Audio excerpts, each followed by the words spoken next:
శ్రీ గురుభ్యో నమః. స్కాంద పురాణాంతర్గతమైనటువంటి పూరీ జగన్నాథుని యొక్క అనేక రహస్యములను, ఆ పూరీ జగన్నాథుడు ఆవిర్భవించినటువంటి విధానమును, అక్కడ ఆ దారు విగ్రహాలు ఎందుకు ఉంటాయి, ఆ దేవాలయం ఎలా ఏర్పడింది అనేటువంటి విషయములన్నింటినీ కూడా మనం గత వీడియోలో చాలా కూలంకషంగా తెలుసుకోవడం జరిగింది. అదేవిధంగా ఏకాదశ నామాలను కూడా తెలుసుకోవడం జరిగింది అదే వీడియోలో. ఈరోజు ఈ వీడియోలో అదే స్కాంద పురాణంలో చెప్పబడినటువంటి పూరి జగన్నాథ కవచాన్ని మనం అధ్యయనం చేసుకుందాం. ఈ జగన్నాథ కవచములను నిత్యమును ఎవరైతే చదువుతారో వారికి సకల కోరికలు తీరుతాయి. దశ దిశల నుంచి వచ్చేటువంటి సమస్యల నుంచి, ఆపదల నుంచి జగన్నాథుడు కాపాడుతాడు అని ఆ యొక్క ఫలశ్రుతిలో స్కాంద పురాణంలో చెప్పడం జరిగినది. ఇది ఇంద్రియాలను, మనస్సును, బుద్ధిని కూడా రక్షించేటువంటి స్తోత్రం. సహజంగా కవచ స్తోత్రాలు బహిరంగంగా అంటే దశ దిక్కులలోను ఇంద్రియాలు, చేతులను, కాళ్ళను కాపాడమని మాత్రమే కోరుకుంటాము. కానీ ఈ జగన్నాథ కవచంలో విచిత్రం ఏమిటంటే మనస్సును, బుద్ధిని, అహంకారమును కూడా రక్షించమని, అంటే వాటిని కూడా దాటించి మోక్షాన్ని కూడా ఇవ్వమని కోరుకుంటూ ఉంటాము. కాబట్టి దీనిని నిత్యము ఎవరైతే ఒకసారి కనీసం 11 సార్లు చదివినట్లయితే విశేషమైన ఫలితం వస్తుందని స్కాంద పురాణంలో చెప్పడం జరిగినది. రోజు దీన్ని 11 సార్లు చదివే వారి చుట్టూ జగన్నాథుడు ఒక కవచాన్ని ఏర్పరిచి వారికి ఎలాంటి ఆపద లేకుండా, అసలు గ్రహ దోషాలు కానీ ఏ దోషాలు కానీ తలకుండా చూస్తాడు అని మనకు స్కాంద పురాణంలో చెప్పడం జరిగింది. కనీసం ఒక్కసారి మనం రోజు దీన్ని పారాయణ చేసినట్లయితే చక్కగా మన చుట్టూ రక్షణ వలయము అనేది ఏర్పడి ఎలాంటి అనుకోని ఆపదలు, అంటే మనం ఏదైనా ప్రయాణంలో వెళ్ళేటప్పుడు వచ్చేటువంటి ఆపదలు అనేవి రాకుండా, అనుకోని అపమృత్యు భయాలు అనేవి రాకుండా, గండములు అనేవి ఏమైనా ఉంటాయి అవన్నీ కూడా తొలగిపోయే విధంగా జగన్నాథుడు మనల్ని రక్షిస్తాడు. చాలా శక్తివంతమైనటువంటి కవచం అండి ఇది. దశావతార మూర్తులను కూడా ఇందులో ప్రస్తావన చేయడం జరిగింది. చాలా చిన్నగా ఉంటుంది, రోజు 2 నిమిషాలు కూడా పట్టదు, కానీ శక్తి మాత్రం అపారంగా ఉంటుంది. కాబట్టి అందరూ కూడా చక్కగా శ్రద్ధగా దీన్ని చదువుకోండి, ఆ జగన్నాథుడి యొక్క అనుగ్రహాన్ని పొందండి. ఇప్పుడు ఒకసారి మీకు ఆ కవచాన్ని వినిపించే ప్రయత్నం చేస్తాను.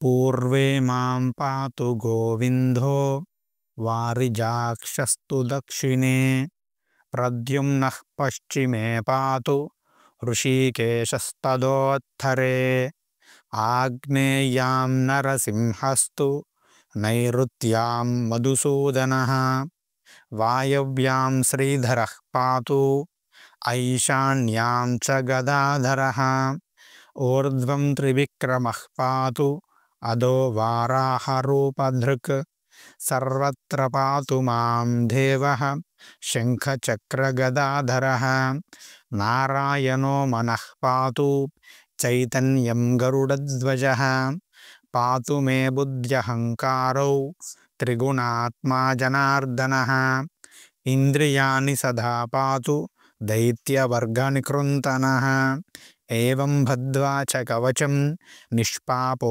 జాయతే పుమాన్. సమస్తమైనటువంటి పాపములను తొలగిస్తుందట, ఒక బద్ధం చేస్తుందట, కవచ బద్ధుని చేసి అనుక్షణము రక్షిస్తుందని చెబుతూ ఉన్నారు. పూర్వేమామన్ తూర్పు దిక్కు వైపు నన్ను గోవిందుడు రక్షించుగాక, దక్షిణ దిక్కు వైపు నన్ను వారిజాక్షుడైనటువంటి నారాయణుడు రక్షించుగాక, పశ్చిమం వైపు ప్రద్యుమ్నుడు రక్షించుగాక, అదేవిధంగా ఉత్తరం వైపు హృషికేశుడు రక్షించుగాక, అగ్నేయాం నారసింహస్తు అగ్నేయ దిక్కు వైపు నరసింహుడు, నైరుతి దిక్కు వైపు మధుసూదనుడు, వాయువ్యం వైపు శ్రీధరుడు, ఈశాన్య దిక్కు వైపు గదాధరుడు, గదను ధరించినటువంటి నారాయణుడు నన్ను రక్షించుగాక అని వేడుకుంటూ ఉన్నాము.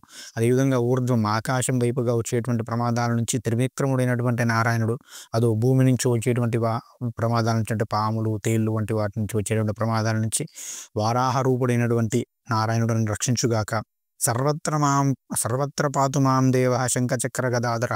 ఇంకా ఎటు నుంచైనా సరే, ఏమో ఎటు నుంచి ప్రమాదాలు వస్తాయో మనకు తెలియదు కదా, ఆ ప్రమాదాలన్నింటినీ కూడా శంఖ చక్ర గదములు ధరించినటువంటి నారాయణుడు ఎల్లవేళలా నాకు రక్షణ ఉండి కాపాడుతూ ఉండుగాక. పాతుమే బుద్ధి అహంకారు, నా బుద్ధి అహంకారములు సరైన విధంలో పనిచేసే విధంగా త్రిగుణాత్మకుడైనటువంటి జనార్దనుడు, త్రిగుణాతీతుడైనటువంటి జనార్దనుడు కాపాడుగాక. ఇంద్రియాన్ని సదా పాతు దైత్యవర్గనికృంతనః మన ఏ మనుష్యానాం కారణం బంధమోక్ష కదా.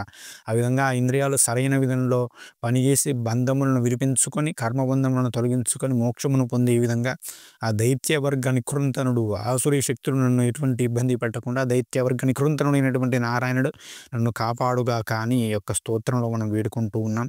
ఏవం భద్వాచ కవచం నిష్పాపో జాయితే పుమాన్ అని ఈ యొక్క కవచాన్ని ఎవరైతే నిత్యము చదువుతారో ఈ కవచంలాగా ఒక కవచం ఏ విధంగా ఒక సైనికుడిని, ఒక పోరాట యోధుడిని కాపాడుతుందో, ఆ విధంగా ఒక బద్ధమై నాకు ఈ యొక్క దేవతలంతా కూడా నన్ను రక్షిస్తూ ఉండుగాక అని మనం ఆ యొక్క స్తోత్రంలో కోరుతూ ఉన్నాము. చాలా అద్భుతమైనటువంటి స్తోత్రము, చక్కటి శక్తివంతమైన స్తోత్రము.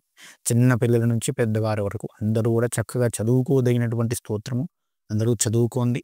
ఆ యొక్క జగన్నాథుడి యొక్క అనుగ్రహంతో సమస్తమైనటువంటి శుభములను కూడా పొందండి.